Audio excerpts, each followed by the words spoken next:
मुठा नदीच्या किनारी उभारलेले 9 घुमटांनी सजलेले आणि वैशिष्ट्यपूर्ण स्थापत्य शैलीचे सुंदर दर्शन घडवणाऱ्या पुण्याच्या पेशवेकालीन श्री ओंकारेश्वर मंदिरात तब्बल 11 ध्वजपथकांसह ढोल ताशा वादकांनी महादेवाला मानवंदना दिली।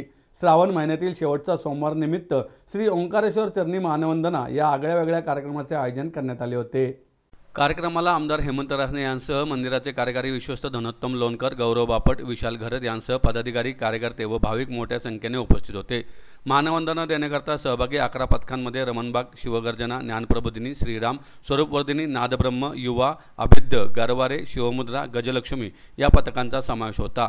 तसेच समर्थ प्रतिष्ठानचे स्थिरवादन देखील यावेळी झाले। धनोत्तम लोणकर म्हणाले, ओंकारेश्वर मंदिराचे बांधकाम इसवी सन 1734 ते 1736 या कालावधीत झाले असून या वास्तूला ऐतिहासिक महत्त्व आहे।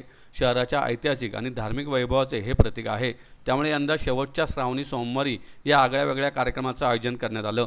कार्यक्रमाला उपस्थित मान्यवरांच्या हस्ते व वादकांच्या उपस्थितीत महाआरती करण्यात आली।